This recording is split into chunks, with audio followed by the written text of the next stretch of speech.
Hello, and thank you for joining us on CNN. Today we are joined by disability rights activist Maleah Dubose for a special Zoom interview. Thank you for having me. What did you come here to talk to us about? I'm here to speak about Georgia's outrageous law for proving intellectual disability in terms of the death penalty sentence. The law states that those who are seeking to be dismissed from the death penalty due to intellectual disability must prove that they are disabled beyond a reasonable doubt. How is this law different from any other states in the U.S.? Well, no other state has a requirement as strict as Georgia's. For example, Florida law states that death row inmates must have an IQ below 70, making it easier to prove intellectual disability.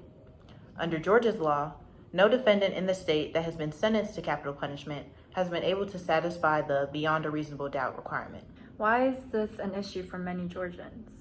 Because of this law, many of those who suffer from intellectual disabilities have been and will continue to be sentenced to death unconstitutionally. Georgia law allows jurors to find reasonable doubt through stereotypes about intellectual disability or on inconsistent evidence. In other areas, such as providing social services for those with intellectual disability, the disability does not need to be proven beyond a reasonable doubt, only when the person's life is at stake. So what do you propose is the best way to address the problem and implement reform?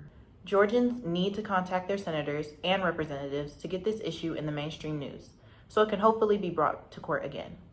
This law is unconstitutional and needs to be changed. The law should be based on clinical diagnosis and IQ tests, rather than the discretion of jurors. Thank you. Well, that's all the time we have for today.